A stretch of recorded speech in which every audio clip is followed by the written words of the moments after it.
Hello friends, எல்லோரும் நல்லா இருக்கீங்களா? ரொம்ப நாள் கழித்து குக்கிங் வீடியோ ஒன்று பண்ணுறேன் பாருங்கள். வாழைப்பூ துவையல் தான் இன்றைக்கி பண்ணுறோம். வாழைப்பூ துவையல் ரொம்ப ஹெல்த்தியானது, அதனால் இன்றைக்கி வாழைப்பூ துவையல் பண்ணுறேன். எப்படி பண்ணுறதுன்னு பார்க்கலாம் வாங்க. வாழைப்பூவை பிரித்து இது உள்ளே இருக்கிறத நம்ம க்ளீன் பண்ணிக்கணும். எப்பொழுதும் வாழைப்பூன்றது நமக்கு பெண்களுக்கு கருப்பை கோளாறுலாம் நீக்கும், அதே மாதிரி பல நோய்களை குணப்படுத்தும். இந்த மாதிரி இருக்கிற இந்த ஸ்டீம் நம்ம எடுத்துடணும். வாழைப்பூலேருந்து இந்த ஸ்டீமை நீக்கிட்டு அது போலவே இதையும் நம்ம இந்த ரெண்டுத்தையும் இந்த வாழைப்பூலேருந்து சுத்தம் பண்ணி எடுத்துக்கணும். இந்த பூவிலேருந்து இதை ஏன் சுத்தம் பண்ணுறேன்னா, இது செரிமானம் ஆகாது, கட்டாகவே ஆகாது, நம்ம கட் பண்ணவே முடியாது. அதனால தான் இதை நம்ம சுத்தம் பண்ணி எடுத்துக்கிறோம். மற்றபடி பூவை க்ளீன் பண்ணிவிட்டு வாஷ் பண்ணிக்கலாம், அலசி எடுத்துக்கணும். இந்த வாழைப்பூ ரொம்ப ஹெல்த்துக்கு நல்லது, பெனிஃபிட்ஸ் நிறைய இருக்குது. சுகருக்கெலாம் இதை நைட்டு அடுப்பில் போட்டு வச்சுருந்து காலையில் தண்ணி எடுத்து குடிச்சிங்கன்னா தோற்ப சக்திக்கு சுகர் ரொம்பவே கட்டுப்படும். இப்போது இதை எப்படி துவையல் பண்ணுறதுன்னு பார்க்கலாம் வாங்க. வாழைப்பூவை நான் சுத்தம் பண்ணி எடுத்து வச்சுருக்கேன் பாருங்கள். ஒரு கப்பு தேவைக்கேற்ப வாழைப்பூ எடுத்திருக்கேன். கூடவே 1 ஸ்பூன் கடலைப்பருப்பு, 1 ஸ்பூன் உளுத்தம்பருப்பு, வேர்க்கடலை ஒரு 2 ஸ்பூன் எடுத்துக்கிறோம். பூண்டு, காஞ்ச மிளகா தேவைக்கேற்ப, புளியும் கொஞ்சமாக எடுத்துக்கோங்க. அப்போ தான் துவையல்னாவே தாளிக்காமல் நம்ம சாப்பிட போகிறோம். நல்லெண்ணெய் சேர்த்து சாப்பிட்லாம். இப்போது நல்லெண்ணெய் விட்டு இது எல்லாத்தையும் நம்ம வதக்கி எடுத்துக்கலாம். இப்போது சமையலை ஸ்டார்ட் பண்ணலாம். சமையலை ஸ்டார்ட் பண்ணுறதுக்கு முன்னே என்னோடய சேனல் பிடிச்சிருந்தா ஃபஸ்ட் டைம் பார்க்குறீங்கன்னா ஒரு சப்ஸ்கிரைப் பண்ணி எனக்கு சப்போர்ட் பண்ணுங்கள். என்னோடய வீடியோஸ்லாம் போயிட்டு பாருங்கள். நல்லா இருந்தால் எனக்கு ஒரு லைக் பண்ணி கமெண்ட் பண்ணுங்கள். இப்போது பேன் வச்சுட்டு சூடு ஏறினதும் வதக்கிறதுக்கு தேவையான நல்லெண்ணெயாக விட்டுக்குங்க. துவையல் என்னும் பொழுது நம்ம அப்படியே தான் சாப்பிட்ற மாதிரி இருக்கும். சாதத்துலேயோ டிஃபன்லேயோ சாப்பிடலாம். இப்போது எண்ணெய் கொஞ்சமாக போட்டு நல்லா 1 ஸ்பூன் உளுந்து,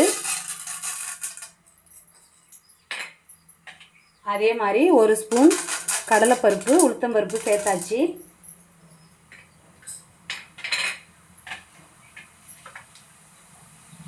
பூண்டு ஒரு 5-6 பல் எடுத்திருக்கேன். கூடவே காம்பு நீக்கிய காஞ்ச மிளகாய் வேணும்னா காரத்துக்கு தேவைக்கேற்ப நம்ம சேர்த்துக்கணும். காரத்துக்கு தேவைக்கேற்ப வரமிளகாய் சேர்த்துட்டோம். கூடவே வேர்க்கடலை தோல் நீக்கி சேர்த்துக்கோங்க. நான் தோலோடவே சேர்க்குறேன்.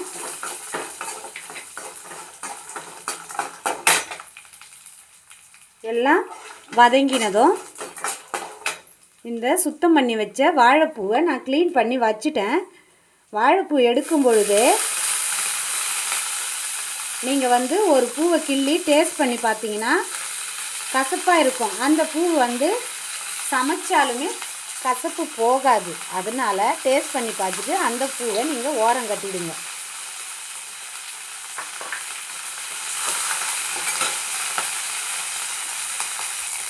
எப்பொழுதும் கடையில் போய் வாங்குறீங்கன்னா நீங்கள் டேஸ்ட் பண்ணி பார்த்துட்டு வாங்கினீங்கன்னா நம்மளுக்கு ஏமாற்றம் இல்லாமல் நல்லாயிருக்கும்.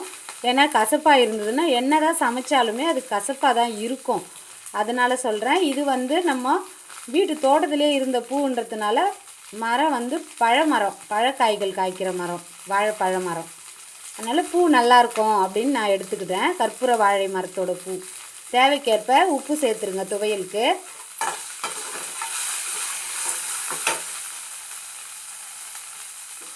புளியும் கொஞ்சமாக ஒரு அரை நெல்லிக்காய் அளவு எடுத்திருக்கேன். இப்போது நல்லாவே வதங்கிடுது பாருங்கள் பொன்னிறமாக.